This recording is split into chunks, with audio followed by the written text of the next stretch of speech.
What's going on today, guys? Let's get a review on this Jack Wolf Knives K9. It's a dog leg pattern, a modern traditional. I had the pleasure of speaking with Ben Wolf, the owner and operator of Jack Wolf Knives, for about an hour on the phone. And he's just a great guy. He's a knife guy first with a huge traditional collection. And you can tell he's an enthusiast. The way this thing walks and talks, the materials that they have chosen, the precision that everything's been manufactured.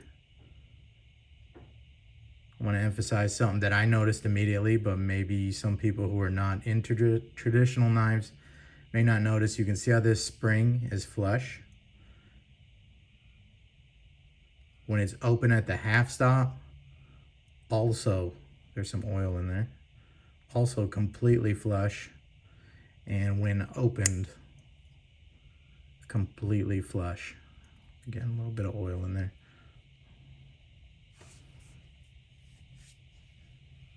Traditional knives, you need a drop of oil or two in the pivot, so I just did that. I like Tough Glide, but you can use whatever you want. If you follow my reviews at all on my channel, you know that I am a little sometimes overly detailed with everything, but I like to get the basics out of the way first, and then we will dive real deep and go into everything about this knife and how I feel about it. So M390 on your blade, hollow ground blade, beautiful for slicing, very thin. And if you stick around the video a little later, we will put the micrometer on some other traditional knives. While we're here, let's just go ahead and show some size comparisons. So that is a GC boy's knife. This, if anybody's familiar with that one, this is another dog leg pattern, just like the K9 here in Northwoods. So you can see it's a little larger than that. And I don't know, maybe you're familiar with the 71 from Northfield. You can see it's about along that size there. And maybe a bull nose from their Farm and Field series would help you get a little bit of the size comparison.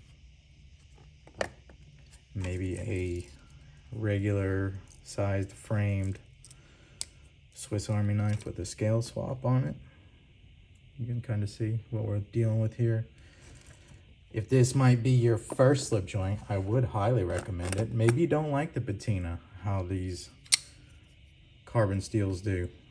There it is next to a 204P Sprint Run Para 2. Which is funny because the M390 is kind of the same as, well, 204P is Carpenter's.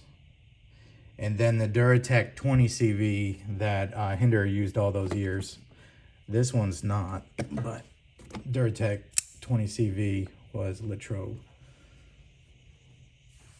This is S30, S35VN. But anyways, so you can see a little bit of the size comparison. So I think you understand now, if you know when you follow my channel, I love modern knives, I love traditional knives, and this combines the best of both worlds. Here is a case sodbuster, mini sodbuster. So you can see the sizes there. So this knife combines all the genres while still being on the traditional side. So let me put these away and I will talk about the material choices. I should have wrote a script for this because there's a lot to talk about. For people who are just looking for specs, you got 3.78 inches closed. Your blade length, 2.9 inches. Of course, we're talking about the K9 here. The cutting edge, 2.59 inches.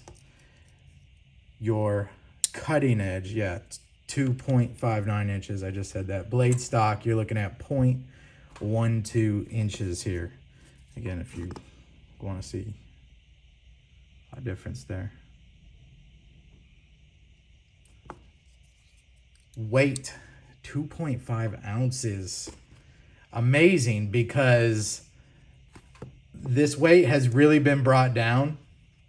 For one, this thin hollow grind, and I'll show you how thin it is in a second here. This thing cuts like a laser. If you know me, you know I love hollow ground knives. Love flat ground knives too, but a hollow grind keeps that thinness behind the edge as you sharpen it. This being M390, very good edge holding and very tough at this thin hollow grind. So M390 is a perfect blade steel for this. Titanium, I mean, just an awesome modern material to work with. And then you can get your covers in a couple different options. I think there's green canvas, micarta, carbon fiber, and then there's, I think, a red carbon fiber or something. I don't know. You just have to look and see what's available. The walk and talk on these, incredible.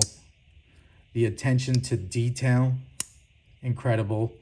I had the pleasure of talking with Ben Belkin, the owner and operator, founder of Jack Wolf Knives. A wonderful story behind that. I'm going to show you the packaging here in a second. Here's the story if you want to. So he named the company after Jack Wolf Belkin, his grandfather. How awesome is that? Love it. And wait till you see his packaging. Really cool, but that's where the name come from. I forgot where I was going. Oh, yeah, I got to talk to him on the phone for about an hour. And he's just a knife guy first with a huge GEC collection and slip joint collection. So he's an enthusiast first, and then he became a knife brand with his own designs, you know, making his own patterns, like his dream knife. So these are priced as a premium slip joint knife. This comes in, I think, at $274.99, and they go up a little more for the carbon covers. I think the price point is perfect. You're looking at two thick slabs of titanium that have been milled down. That's not like a separate bolster on there. Screw together construction, although the packaging on the tube here says do not unscrew the knives. I'll show you. Even the cardboard has like a soft touch, like rubberized on the cardboard. And then it comes in a metal tube. Artwork is really cool. And right there, do not unscrew the knife. So this will not be a spelunking review. You see his logo pressed into the lid. Check out the goodies here. You have a POG, like the slammer caps we used to collect. If you're a 90s baby, an 80s baby, grew up in the 90s. You've got a microfiber, like a very nice microfiber. That's the knife is wrapped up in that when you get it. Just a beautiful microfiber there. Comes with a leather slip, like a high quality leather slip with some great pull-up effect. Listen, walk and talk.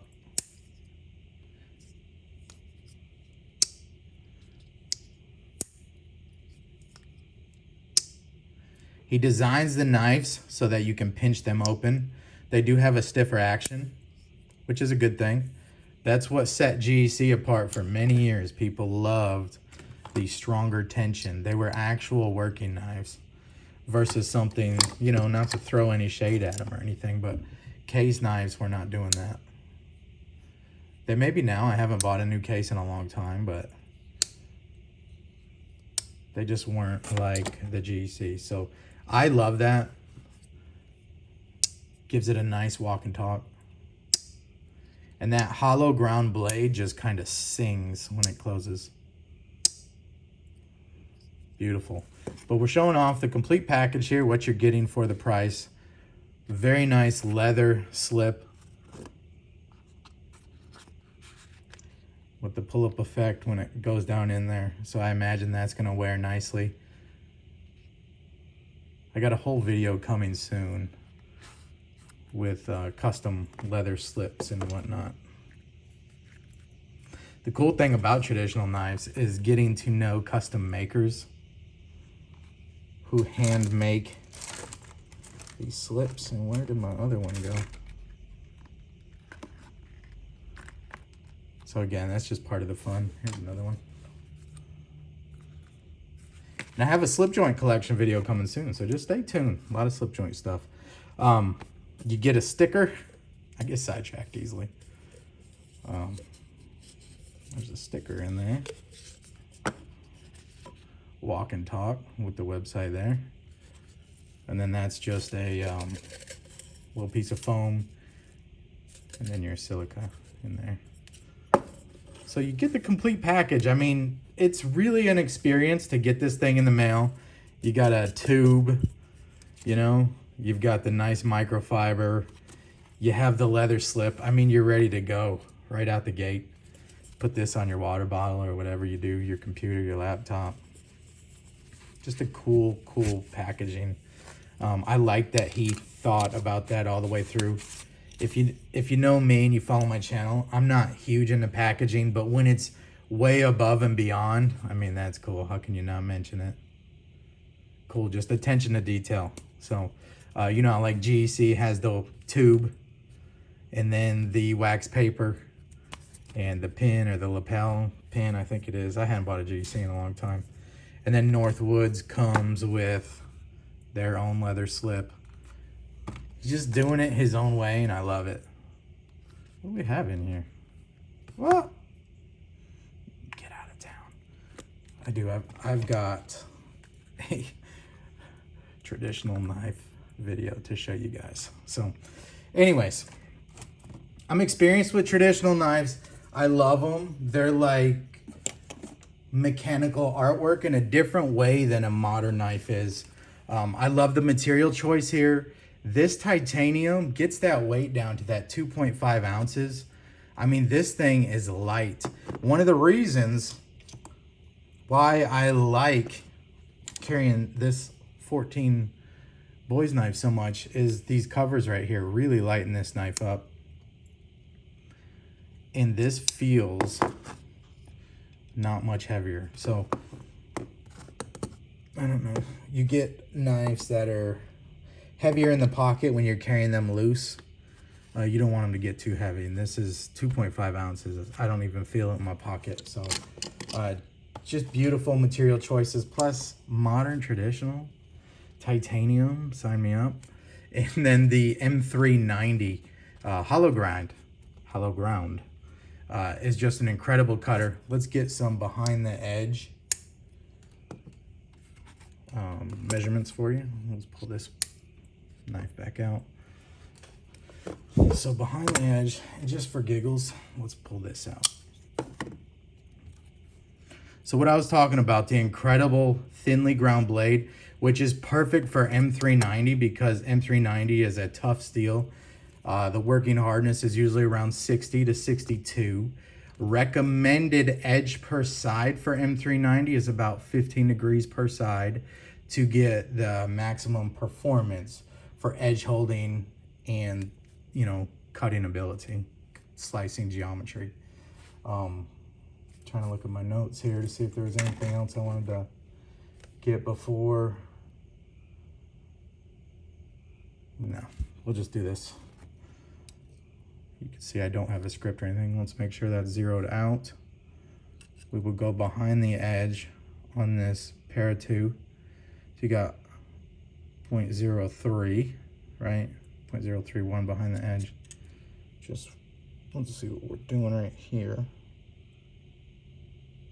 0.03 behind the edge, which makes sense. This is a tapered blade, thicker here, and distilled taper goes to the tip. Let's check out the GEC.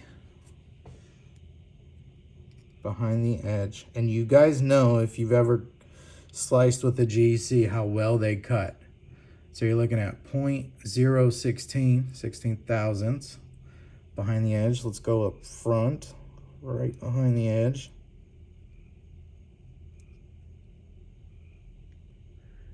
You're looking at 14 thousandths behind the edge.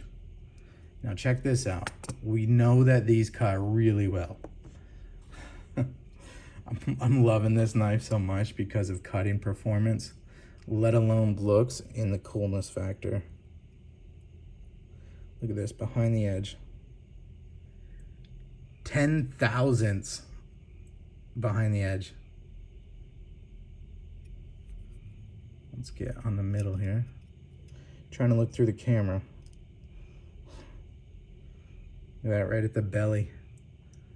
About 9.009.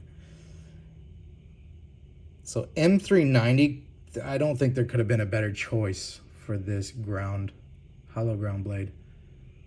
I mean, it is a pocket laser, and it will stay that way as you sharpen it. I mean, there's many, many years. This knife, the blade grind, you could sharpen this thing for a couple lifetimes. And then with the adjustable pivot screw, there's no painting down the bolsters. I'm not talking crap about traditional knives, but this is very easy to adjust. Again, the packaging, don't unscrew your K9 or any Jack Wolf knife, but just an incredibly well-built slip joint that will last forever. You can see everything. There's no gaps or anything in this back spring. I love the sandwiched look of the materials here. I would assume this is aluminum oxide blasted titanium. It's a lot like the finish on a Sebenza. You know, if you knew a guy who could anodize it and maybe do a nuke finish, it might be a fun experiment. Wink, wink, hint, hint, nudge, nudge. Maybe we'll do it.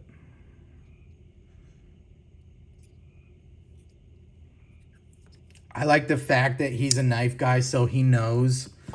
One of the things that I didn't like about this, the dogleg jack of the Northwoods, this is the Burnside jack, I didn't like how I couldn't pinch it open, so I ground that easy open notch in there.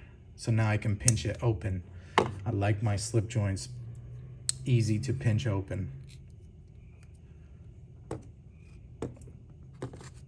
So his are easy to pinch open. He says he purposely designs them to do that. Really well done sharpening notch here. So as you sharpen this, you're not going to get any widening of the rear kick there. It's not a huge, like, round thing where it would catch on something. If something does catch on there, it should get kicked out because of that angle onto the edge and then keep slicing. I love the dogleg pattern, not to be confused with this serpentine pattern.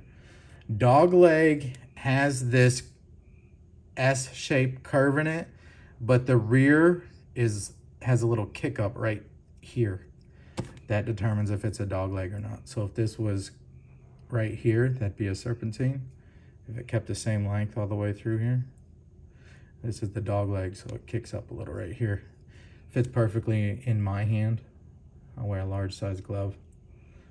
And it really excels in this grip right here.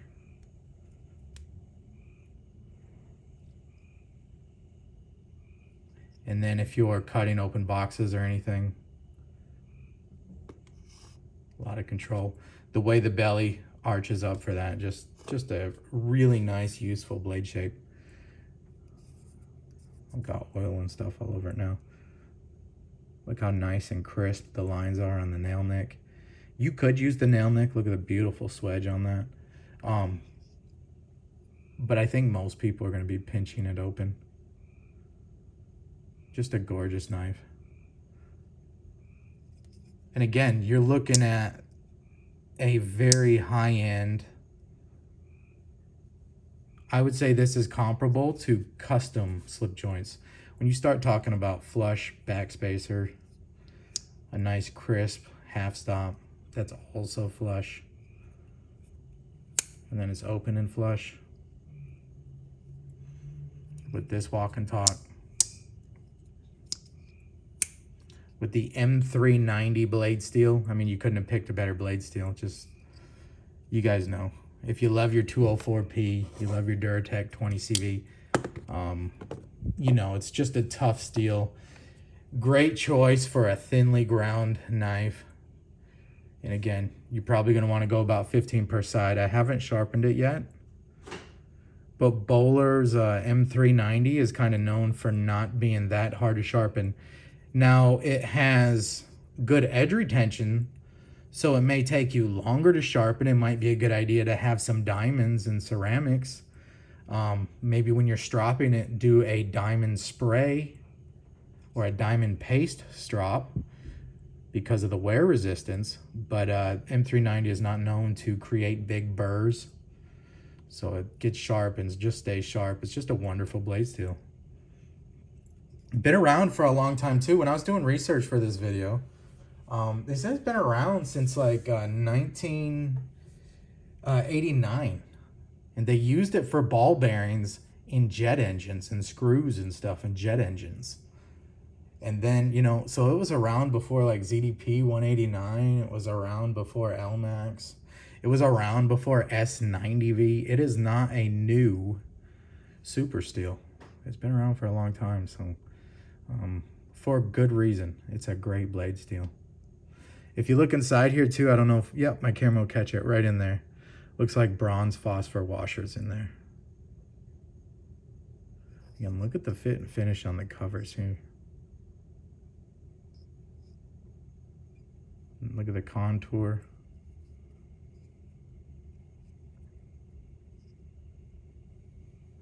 Just a beautiful knife. I love it. I really want to thank Ben Wolf for taking his time to talk to me. And I really look forward to what they have coming up next. So that's it, guys. I told you my reviews go long. I give you probably way more information than you want to know.